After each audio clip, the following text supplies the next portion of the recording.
أعوذ بالله من الشيطان الرجيم بسم الله الرحمن الرحيم وإن أحد من المشركين استجارك فأجره حتى يسمع كلام الله ثم أبلغه مأمنه ذلك بأنهم قوم لا يعلمون صدق الله العظيم وصدق رسوله النبي الكريم وَإِنْ أَحَدٌ مِّنَ الْمُشْرِكِينَ، اور اگر ان مشرکوں میں سے کوئی بھی، اب یہاں پر یہ واجب القتل جو تھے، یہ واجب القتل جو تھے یہ تو حربی کافر ہوئے نا، حربی مشرک ہوئے، ان کی تو قتل کرنا چاہیے تھا۔ اللہ تعالیٰ نے فرمایا وَإِنْ أَحَدٌ مِّنَ الْمُشْرِكِينَ، اگر ان واجب القتل مشرکین میں سے یہ اشہر حرم گزر جائیں، 4 مہینے کی انہیں مہلت دی تھی، یہ گزر جائیں، یا جب مدت پوری ہو جائے گی کہہ لیجیے آسان لفظوں میں، تو ان میں سے کوئی بھی نستجارہ کا تم سے پناہ مانگتا ہے۔ یہاں بات تو یہی ہے کہ ان مشرکین میں سے کوئی پناہ مانگتا ہے بنو بکر، لیکن مفسرین کہتے ہیں یہ آیت عام ہے کہ عین حالت جنگ میں حربی کافر ہے، تم سے پناہ مانگتا ہے، کہتا ہے مجھے پناہ چاہیے، اللہ نے کہا فَأَجِرْهُ، سے پناہ دے دینا۔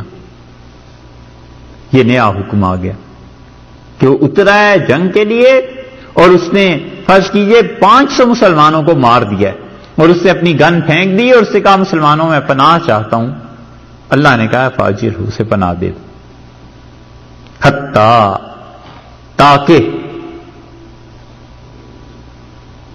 تاکہ حتیٰ کا یہ مطلب نہیں ہے کہ یہاں تک، تاکہ اس لیے پناہ دے دو یسمع کلام اللہ، یہ اللہ کا کلام سنے، اللہ کی بات کو سمجھے، اللہ تعالی کا کلام سنے۔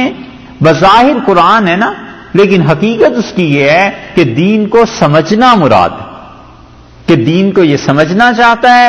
اللہ نے کہا جتنوں کو بھی اس نے قتل کیا ہے اب چھوڑ دو اس کو، اس نے پناہ مانگی ہے تو اس کو پناہ دے دو۔ اس کا مطلب ہے کہ شریعت کی نظر میں ایک آدمی کا اسلام قبول کر لینا یہ کئی لوگوں کے قتل سے زیادہ عمدہ چیز ہے کہ وہ اسلام کی طرف آ رہا ہے، قبول کر رہا ہے۔ اسی لیے رسول اللہ صلی اللہ علیہ وسلم نے علی رضی اللہ عنہ سے کہا تھا کہ علی تمہاری وجہ سے ایک آدمی کو ہدایت اگر مل جائے خیر من حمر النعام، اور تمہیں پورا اونٹوں کا ایک گروہ مل جائے، جتھا پورا اونٹوں کا، اور ایک ریوڑ پورا ایسا مل جائے تو علی یہ تمہارے لیے اس سے اچھا ہے۔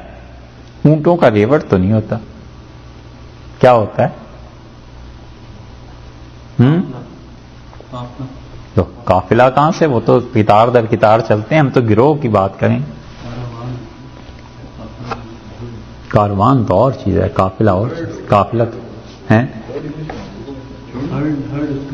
اونٹوں کا جھنڈ، ابابیلوں کا جھنڈ ہوتا ہے۔ اردو میں اونٹ اتنے ہوتے نہیں، یہ آسان بات، صحیح ہے۔ بھینسیں زیادہ ہوں تو اس کو کیا کہتے ہیں؟ چلو بھینسیں زیادہ ہوتی اس کو کیا کہیں گے؟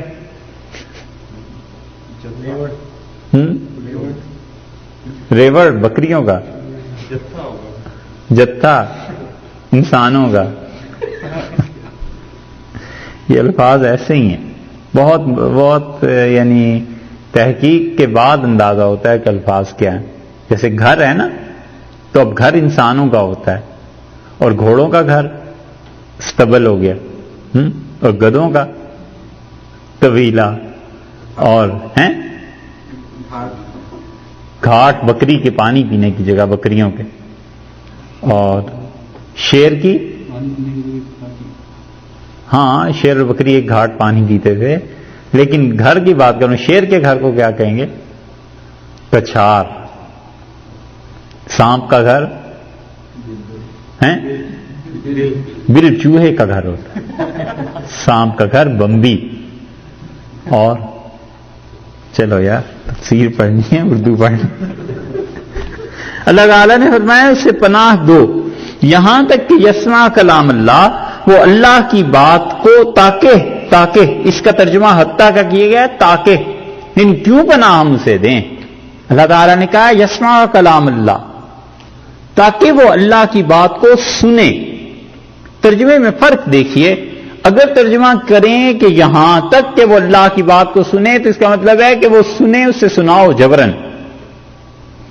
اور تاکہ وہ اللہ کی بات سنے یعنی ہوپ فلی وہ خدا کی بات سنے گا، اسے بچانا ہے، مارنا نہیں. اس لیے زیادہ بہتر ترجمہ اس کا یہ مانا گیا ہے کہ حتیٰ یسمع کلام اللہ، اللہ کے کلام کو سنے. سمع سے مراد کیا ہے؟ سننے سے یعنی تدبر، غور، فکر، اس کلام کو سمجھے. اور اللہ کے کلام سے بھی قرآن ہی صرف مراد نہیں، مطلب جتنے بھی شریعت کے مطابق چیزیں ہیں ان کو سمجھے. وہ اشکالات پیش کرتا ہے، تم اس کے جواب دو، ان چیزوں کو انہیں بتاؤ کہ اسلام نے کیا کیا چیزیں کی ہیں. ثم پھر اس کے بعد ابلغ ہو، اس کو پہنچاؤ. کہاں پہنچائیں؟ مأمنہ، جہاں پر اس کو امن نصیب ہو جائے، جہاں پر وہ نڈر ہو جائے. حربی کافر ہے، لڑنے کے لیے آیا تھا، تمہارے لوگوں کو اس نے مار دیا ہے، وہ کہتا ہے کہ نہیں مجھے پناہ چاہیے، چھوڑ دو. اور چھوڑنے کے بعد شریعت سمجھانے کے بعد بھی اسے مارنا نہیں ہے، اسے کافروں کے پاس واپس پہنچانا ہے. مأمنہ، وہ اپنی اس ٹھکانے تک پہنچے جہاں اسے ڈر نہ رہے، خوف نہ رہے. اتنی رعایت بھی اپنے دشمنوں کے ساتھ کوئی کرتا ہے. اس لیے یہ جو اسلام کے دونوں طرف جو ایک دشمن ہے اور ایک نادان دوست ہیں، ان سب کو سوچنا چاہیے. دشمن تو ہیں ہی ہیں، وہ تو اسلام کی تعلیمات کو مسخ کر کے پیش کرتے ہیں، اور جو دوست ہیں وہ بھی اس کو نہیں سوچتے کہ براہ راست کافر کا خون ہمیں مطلوب نہیں. ہم نے کافر کو قتل کر کے کیا کرنا ہے آخر؟ ہمیں اس کی ہدایت مطلوب ہے. اور جہاں جہاں پر وہ اللہ کے دین کو، اس کی ہدایت کو، خدا کی راہ کو کاٹے گا، توڑے گا، خدا کی راہ میں روڑے اٹکائے گا، اگر وہاں پر پہنچ کے اب کوئی حل ہی نہیں ہے سوائے اس کے کہ اس کافر کو ہٹا دیا جائے، وہاں قتل کریں. وگرنہ اس کافر کے کفر سے نفرت ہے، انسان ہونے کی وجہ سے تو اس سے نفرت نہیں ہے، انسان ہی ہے نا. اللہ نے فرمایا اس کو سنو تاکہ وہ سنے اللہ کا کلام. ثم ابلغہ مأمنہ، پھر اسے پہنچاؤ وہاں تک جہاں تک کہ اس کو ڈر نہ رہے. اس سے پہلا مسئلہ تو یہ ثابت ہوا کہ حربی امن گزین، پناہ گزین ہے نا، پناہ مانگ رہا ہے نا، تو حربی کو پناہ دے دینا، پھر اسے چھیڑنا اور ستانا حرام ہو گیا. جب پناہ دے دی ہے تو اب بالکل مستقل پکی پناہ دے دی ہے، اس کی حفاظت کی ذمہ داری ہو گئی اسٹیٹ پہ، مسلمانوں پہ، اس کو اب کچھ نہیں کہا جائے. اسی لیے صلاح الدین ایوبی رحمۃ اللہ علیہ کے سامنے جب یہ آئے تھے ریجینالڈ اور یہ لوگ، تو وہ بادشاہ تھا اور وہاں کا ایک گورنر تھا بیت المقدس کا، یروشلم کا. تو وہ دونوں آئے اور وہ کانپ رہے تھے. تو اس نے کہا، صلاح الدین ایوبی نے، اس نے کہا ڈرو نہیں، اور تم بادشاہ ہو، اور یہ دستور نہیں رہا کہ بادشاہ بادشاہوں کو قتل کرے، تو تمہیں امان ہے. اس نے کہا مجھے پانی چاہیے، تو انہوں نے حکم دیا اسے پانی دینے کا. اس نے پانی پیا، اور جو پانی بچ گیا تھا اس نے ریجینالڈ جو اس کا تھا گورنر، اسے دے دیا. تو صلاح الدین نے کہا کہ ہم جسے کھانے کے لیے دے دیں اسے پناہ بھی دیا کرتے ہیں، اور میں نے تمہیں پناہ دی ہے، اسے پناہ نہیں دی. اور پھر وہ اترے اور انہوں نے کہا کہ میں نے 2 مرتبہ تمہارے متعلق قسم کھائی تھی کہ اگر تم میرے ہتھے چڑھ گئے تو میں تمہاری گردن اپنے ہاتھ سے اتاروں. اور اس وقت جب تم نے مسلمانوں کے قافلے کو لوٹا اور تم نے کہا کہ جاؤ اور محمد صلی اللہ علیہ وسلم کو بلاؤ اور وہ تمہاری مدد کریں، اور پھر دوسرا قافلہ اس کو بھی تم نے لوٹا اور وہاں کی خواتین کو تم نے ایسے کیا، اور اس وقت بھی تم نے یہ کہا کہ بلاؤ محمد صلی اللہ علیہ وسلم کو. تو جب یہ رپورٹ میرے تک پہنچی تھی میں نے اسی وقت قسم کھائی کہ اگر ریجینالڈ میرے ہتھے آ گیا تو میں خدایا اسے اپنے ہاتھ سے قتل کروں. پھر انہوں نے اس کی گردن اوپر کرائی، ان کو اوپر دیکھو، اور انہوں نے کہا ہاں ان انتصر لمحمد علیہ الصلوۃ والسلام، مجھے دیکھو میں رسول اللہ صلی اللہ علیہ وسلم کی طرف سے بدلہ لینے کے لیے کافی ہوں. پھر انہیں تلوار اس کی گردن پہ ماری اور جو تھوڑی بہت رمق رہ گئی تھی باقیوں نے پوری کر دی۔ صلاح الدین ایوبی نے اس پہ جو کہا نا کہ ہم جسے پناہ دے دیتے ہیں اسے پھر کچھ نہیں کہتے، وہ اصل میں یہی ہے۔ متعدد واقعات ہیں، کسی کو پناہ دے دی کسی نے مسلمانوں میں سے، کوئی کچھ نہیں کہتا۔ حربی کافر اگر پناہ مانگے، اسے پناہ دے دینے کے بعد اسے ستانا، تنگ کرنا سب حرام ہے شریعت کے خلاف۔ اسی سے جساس رحمت اللہ علیہ نے، یہ بڑے فقیہ ہیں، ان کی جو احکام القرآن ہے نا، حنفیوں میں سے کاش کوئی اس کی بنیاد پہ تفسیر لکھتا۔ مالکیوں نے تفسیر لکھی تھی ابن عربی کی۔ آپ لوگ بھی چائے پیئیں تاکہ ہمارے پینے کا جواز ہو۔ ابن عربی جو مالکی ہیں، انہوں نے تفسیر لکھی 4 جلدوں میں، اور قرطبی جو ہے نا رحمت اللہ علیہ، انہوں نے ان 4 جلدوں کی آگے 20 جلدیں بنا دی۔ بنیادی طور پر وہ تفسیر وہی ہے، لیکن اس کی انہوں نے احکامات کی شرح کر دی ہے۔ اسی طرح جساس رازی رحمت اللہ علیہ نے احکام القرآن حنفیوں میں 3 جلدوں میں لکھی ہے۔ اب تصور، اب تو کیا امید رکھیں کوئی کرے اس کام کو، لیکن کوئی حنفی اگر اسی کو پھیلا دیتا 20-25 جلدوں میں، تو ساری حنفیت کے احکامات آ جاتے کہ حکومتیں اور یہ چیزیں کیسے ہوتی۔ حکومت چلانے کے قابل دو ہی مسلک ہیں، ایک مالکیوں کا اور ایک حنفیوں کا۔ اس لیے کہ حنفیوں کا مسلک بادشاہوں کا رہا ہے، تو اجتہاد بہت ہوا ہے، فتوے بہت ہوئے ہیں، اور ہر زمانے میں حالات بدلتے رہے، نئے سے نئے فتوے حنفیوں کے آتے رہے، اجتہاد۔ اور اسپین میں رہا ہے تو یہاں بھی اجتہاد بہت ہوا ہے، تو اس لیے حکومتیں کرنے کے قابل جو فقہا تھے وہ حنفی اور مالکی، ان دونوں کے ہاں حکومت کی چیزیں بہت مل جائیں گی۔ یہاں تک کہ شافعی فقہا لکھتے ہیں کہ اگر حکومت کی سطح کے احکامات اور یہ چیزیں دیکھنی ہوں تو یہ حنفیوں کے ہاں ملیں گی۔ مصر والوں کے ہاں آئلی قوانین جو ہیں وہ اب تک حنفیوں ہی کے رائج ہیں، خلافت کے زمانے کی، نہیں بدلے انہوں نے۔ وہ ایک ایک چیز کی تشریح کرتے ہیں، بتاتے ہیں کہ کیا کیا چیزیں۔ جساس رحمت اللہ علیہ نے اسی سے آیت سے انہوں نے مسئلے ثابت کیے ہیں۔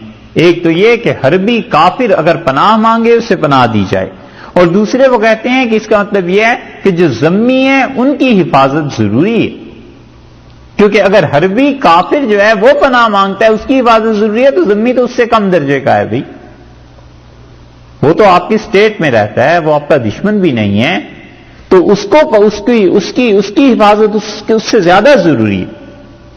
اور تیسرے وہ کہتے ہیں کہ حربی کافر کو زیادہ دیر تک اسلامک اسٹیٹ میں نہ رکھا جائے۔ کہتے ہیں جتنا وہ قرآن حدیث ان چیزوں کو سمجھنا چاہتا ہے سمجھا کر، اللہ نے اگلی جو بات کی نا ثم ابلغہ مأمنا، پھر اسے اس کے گھر امن والی جگہ تک پہنچا دو۔ وہ کہتے ہیں پہنچاؤ، وگرنہ ایسے لوگوں کو اگر آپ چھوڑ دیں گے تو پھر جاسوسی کا بھی ایک نظام قائم ہو سکتا ہے۔ بس اتنا بھی نہیں ہے، جو اسلام اس نے سمجھنا ہے سمجھیں، اور بس ان کے گھر تک انہیں پہنچا دو۔ اور اسی سے جساس رحمت اللہ علیہ نے یہ لکھا ہے کہ مسئلہ بتانا واجب ہے، ضروری ہے۔ اگر کسی آدمی کو کوئی مسئلہ آتا ہو اور اتھینٹک جگہ کسی سے سناؤ، اتھینٹسٹی اس کی معلوم ہو، اور کوئی مسئلہ پوچھے اس سے اور پورا یقین ہے کہ یہ مسئلہ درست ہے، تو کہتے ہیں بتانا واجب ہو جاتا ہے، ضروری ہے آدمی مسائل کو بتائے۔ اسی سے آگے بڑھ کر وہ پھر اس کی بحث کرتے ہیں بہت سے فقہا کہ فتویٰ دینا ضروری ہے یا نہیں، اور پھر فتوے پہ اجرت لی جا سکتی ہے یا نہیں، وہ ساری بحث کرتے ہیں، اور آخر پہ چل کے اس کا خلاصہ یہ کہ وہ کہتے ہیں فتویٰ ہر معاملے میں دینا ضروری ہے۔ بہت جگہیں ایسی ہوتی ہیں جہاں پر فتویٰ دینا مشکل میں ڈال دیتا ہے، تو انسان ایسے معاملات میں فتویٰ نہ دے۔ حضرت حسین احمد صاحب مدنی رحمت اللہ علیہ وہ جا رہے تھے، اور شیخ الحدیث محمد زکریا صاحب رحمت اللہ علیہ بھی ساتھ تھے، تو حضرت نے کسی بات پہ ڈانٹا اور فرمایا کہ ایک تو تم انگریزوں کے خلاف نہیں بولتے اور حکومت کے خلاف کوئی کام نہیں کرتے۔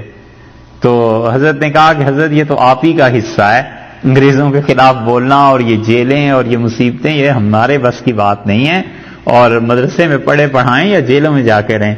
تو حضرت رحمت اللہ علیہ سے اور فرمایا کہ مفتی عزیز الرحمان صاحب رحمۃ اللہ علیہ دارالعلوم دیوبند کے مفتی تھے، انہوں نے ایک فتویٰ دے دیا، کورٹ کی طرف سے آرڈر آ گیا کہ آپ آ کے گواہی دیں، تو مفتی صاحب نے انہیں بخار ہو گیا اور فرماتے تھے کہ اس کے بعد مفتی صاحب کے بعد جو بھی حکومت سے طلاق کی ان چیزوں کے متعلقہ فتوے ہوتے تھے اس پہ لکھ دیتے تھے کہ ہمارا فتویٰ عدالت کے لیے نہیں ہے، بہت گھبراتے تھے۔ طبیعت کی بات ہے اپنی اپنی، اس لیے وہ کہتے ہیں کہ ہر ایک کا فتویٰ دینا ضروری بھی نہیں ہے۔ جس آدمی کو نہ تحمل ہو یا اس کے اوقات اجازت نہ دیتے ہوں یا صحت اجازت نہ دیتی ہو یا اسے پتا ہو کہ آگے کے معاملات خراب بھی ہو سکتے ہیں، اس کی بھی وہ کہتے ہیں پھر ضروری نہیں۔ اور پھر اسی پہ وہ کہتے ہیں کہ فتوے کی اجرت جائز ہے، ایسی اجرت جس سے اس کے اپنے اوقات جو ہیں، جو بھی اوقات گر گئے ہیں اس کے، ان اوقات کی اجرت لے تاکہ اس کا اپنا گھر، اپنا کاروبار، جو بھی چیزیں ہیں وہ چلتی رہیں، کیونکہ آپ نے اسے ایک وقت کے لیے متعین کر دیا۔ اور اسی لیے وہ کہتے ہیں کہ اگر فتوے کا کام زیادہ ہو جائے تو اور واجب ہو فتوے کا جواب لکھنا تو اسے سنت موقدہ چھوڑ دینی چاہیے، تاکہ مسلمانوں کو برابر رہنمائی ملتی رہے۔ مثلا ایک آدمی نے ظہر کی نماز میں اب وہ سنتیں بھی پڑھے ساری اور فرض بھی پڑھے تو اس انسان کو لگ جائیں گے 20 منٹ، اور فرض پڑتا ہے تو 10 منٹ، اور 10 منٹ میں وہ فتویٰ لکھ سکتا ہے، کوئی حاجت مند، کوئی ضرورت مند ہے۔ تو احناف نے اس پہ فتویٰ دیا ہے کہ وہ کہتے ہیں سنت موقدہ چھوڑ دے اور فتوے کا کام کرے، کیونکہ لوگوں کو شرعی مسائل کی زیادہ ضرورت پیش آتی ہے، لوگوں کی تعلیم رہے۔ اگرچہ اس کو ہمارے بزرگوں نے پسند نہیں کیا، وہ کہتے ہیں بیلنس رہنا چاہیے، اللہ کی عبادت بھی ضروری چیز ہے، عبادت میں بھی حصہ رہے، علم میں بھی حصہ رہے، لیکن بہرحال اگر کوئی کرے گا تو اس پہ الزام نہیں۔ ثم ابلغہ ما امنہ، اللہ نے فرمایا ہے پھر اسے ایسی جگہ پہنچاؤ جہاں امن، ڈر نہ رہے۔ ذالک، یہ اس وجہ سے ہے بے انہم، کہ وہ لوگ ہیں، ذالک بے انہم، یہ اس واسطے ہے کہ قوم لا یعلمون، وہ لوگ علم نہیں رکھتے، ان لوگوں کو علم نہیں ہے، تم انہیں تعلیم دو۔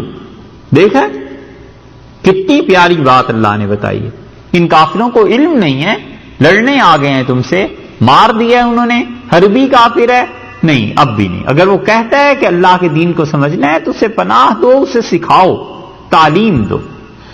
یہ ہے وہ چیز جو مسلمانوں نے بھلا دی، بھوکے کو کھانا کھلانا، اور جو آدمی تنگ آیا ہوا ہو اسے پناہ دینا، اور جو جاہل ہو اسے تعلیم دینا، اور جو راستہ نہ جانتا اسے راستہ بتا دینا، دکھا دینا۔